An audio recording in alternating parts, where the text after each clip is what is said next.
Halo Bapak Ibu dan Saudara-saudari yang kasih Tuhan, senang sekali hari ini kita berjumpa kembali. Kita akan bersama-sama merenungkan firman Tuhan, tetapi sebelumnya mari kita berdoa terlebih dahulu. Terima kasih ya Tuhan untuk setiap penyertaan Tuhan di dalam kehidupan kami. Kami sungguh bersyukur karena kami memiliki Tuhan yang begitu baik. Tuhan, jika sebentar kami akan bersama-sama merenungkan firman Tuhan, kiranya Tuhan memampukan kami untuk memahami kehendak Tuhan di dalam kehidupan kami. Dan kiranya Tuhan menolong kami supaya di dalam kami berpikir, berkata maupun melakukan sesuatu, kami melakukannya seturut dengan kehendak Tuhan. Terima kasih ya Tuhan, di dalam nama Tuhan Yesus kami berdoa, haleluya, amin. Bacaan kita pada hari ini berdasarkan Yeremia pasal 1 ayat 4 hingga ayat yang ke-10. Yeremia pasal 1 ayat ke-4 hingga ayat yang ke-10 yang berbunyi demikian.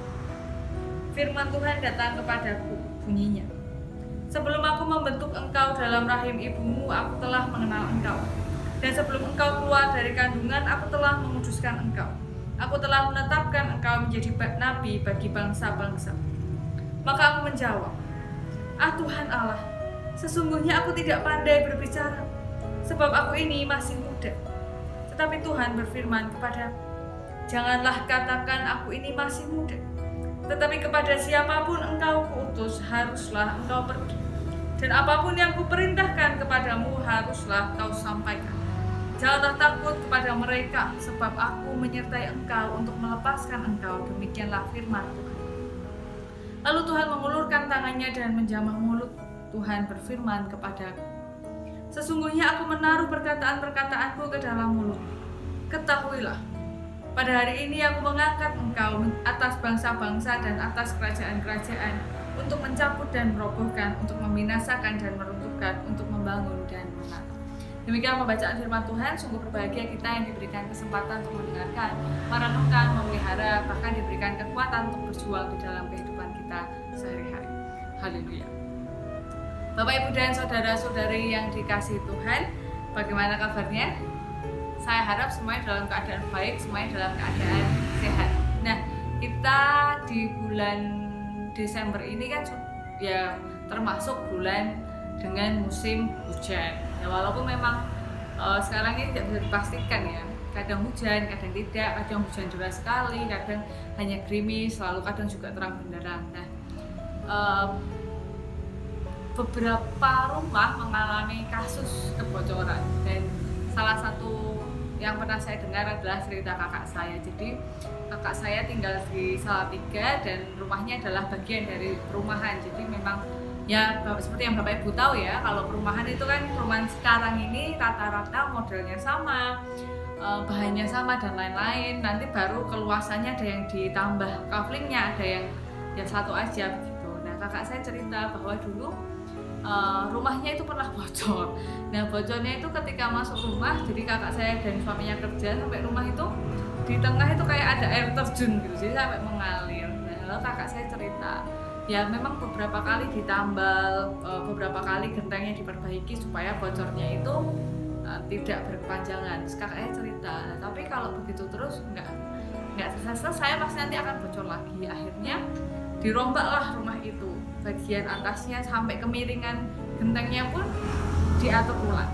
Jadi memang prosesnya kemudian menjadi sangat lama, kata kakak saya, karena memang kakak saya mau memperbaiki secara sungguh-sungguh, secara totalitas bagian-bagian yang bocor supaya tidak terjadi kebocoran lagi. Nah, Bapak Ibu dan saudara-saudari yang kasih Tuhan, bukankah wajar ketika kita memiliki barang yang rusak begitu, kita mau memperbaikinya itu, kalau diperbaiki sedikit-sedikit kadang-kadang nanti rusak lagi. Kita pengennya memperbaiki itu total supaya bisa dipakai lagi, supaya bisa digunakan lagi. Ini tuh hal-hal yang memang yang memang nggak sekali pakai. Kalau misalnya sendok ya nggak usah diperbaiki, kadang-kadang ya sudahlah gitu kan. Nah, tapi yang bisa diperbaiki ya diperbaiki. Nah, demikian juga ketika Tuhan melihat ciptaannya yang diciptakan awalnya baik, lalu mengalami kerusakan, ya ditempel, ya ditegur, ya dikasih peringatan, ya dikasih hukuman, dan ditempel-tempel, ya yang dosa-dosa ya diingatkan dan lain-lain. Tapi kan terus-terusan, dan bahkan bukan semakin baik, tapi seringkali menjadi sangat buruk. Walaupun sudah tahu bahwa Tuhan nggak suka, sudah tahu bahwa ada konsekuensinya, mereka bukannya berhenti sama sekali, tapi malah seringkali abai dan lupa. Nah, umat Israel pun kala itu demikian, dan Tuhan itu memakai banyak orang untuk mengingatkan bangsa Israel, ya Nabi Yesaya, ya Nabi Yeremia, ya Yeskiel, banyak sekali orang.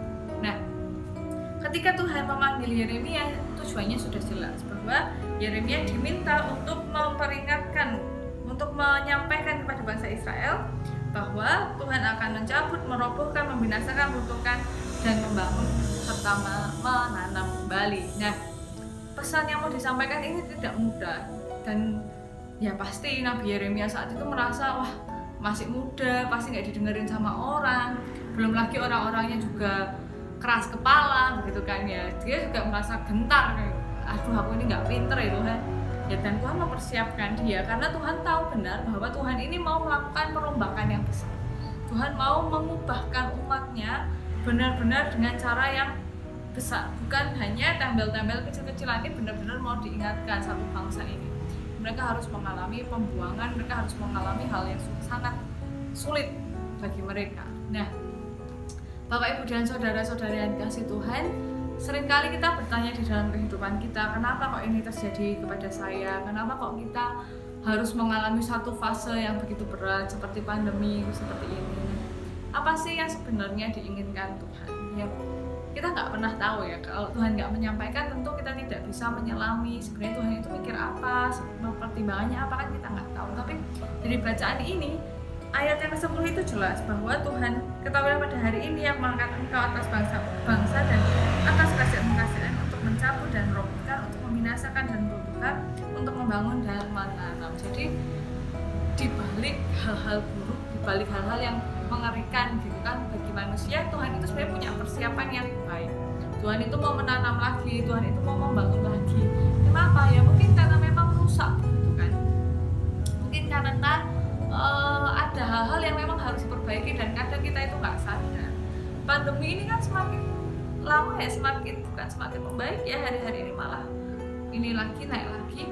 Ya ini kemudian menjadi pertanyaan bagi kita ini sedang dibentuk Tuhan tapi kok begini amat gitu kitanya, bukan Tuhannya, kitanya.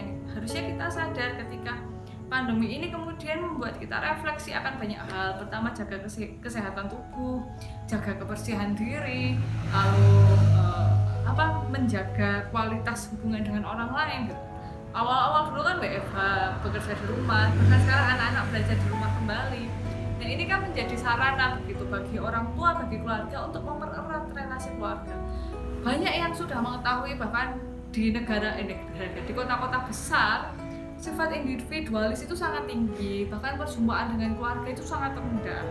Ya bisa ketemu tapi orang tuanya sibuk, anaknya sibuk, jadinya nggak ada quality time. Nah, ini kan momen yang berharga gitu kok buat bersama-sama kembali, buat bertemu kembali. Tapi kok baru bertemu sebentar sudah mengeluh, baru mengajar anaknya sebentar sudah mengeluh. Padahal ada relasi yang bisa diperbaiki.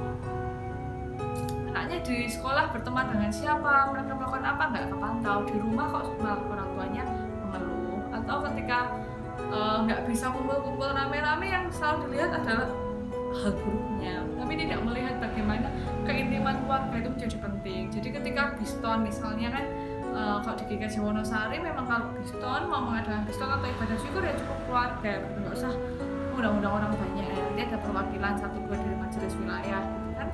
Sebenarnya jadi kemudian menjadi suasana bagi kita untuk membangun kembali.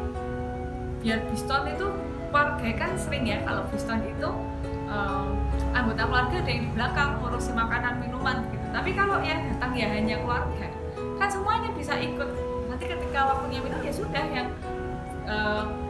yang mengurus, tapi kan malah bisa ikut. Jadi mari melihat bahwa ketika ini terjadi, Tuhan itu juga sedang menanam, Tuhan sedang membangun, dan mungkin relasi kita yang dibangun, mungkin kesadaran diri kita yang dibangun. Nah, maka ketika Tuhan membangun, Tuhan menanam kembali, mari kita juga bersama-sama dengan Tuhan melakukan seturut kehendak Tuhan ya. Kalau Tuhan lagi bangun ya kita ikut membangun. Ketika Tuhan menanam ya jangan diinjak-injak tanamannya ya, kita tanam juga, kita sirami, kita berikan pupuk. Nah, Mari menghadapi hari-hari ini dengan melihat hal-hal baik di dalamnya, tanpa meniadakan bahayanya gitu ya. Jadi nggak apa-apa, ini kan cuma cobaan ya, jangan cuma dicuma-cumakan gitu, bahwa ini memang terjadi, cuma ya bagaimana kita hidup secara positif di tengah pandemi. Mari kita berdoa. Tuhan kiranya selalu menolong kami untuk melihat bagaimana rencana Tuhan selalu indah di dalam kehidupan kami. Kiranya Tuhan menolong kami untuk tetap kuat berjalan bersama dengan Tuhan. Dan di tengah pandemi ini kami memohon kiranya Tuhan memberikan kesehatan bagi kami semua untuk dapat bertahan di tengah pandemi yang menakutkan ini. Dan ampuni kami jika dalam menjalani kehidupan kami melakukan hal-hal yang tidak seturut dengan kehendak. Terima kasih ya Tuhan, di dalam nama Tuhan Yesus kami berdoa. Haleluya. Nah, Bapak Ibu dan saudara-saudari yang kasih Tuhan, demikian yang dapat saya sampaikan. Kiranya dapat menjadi hal yang baik bagi kita semua. Tetap jaga kesehatan, tetap jaga ikuti protokol kesehatan, tetap bahagia, tetap semangat. Tuhan Yesus memberkati kita semua. Sampai jumpa.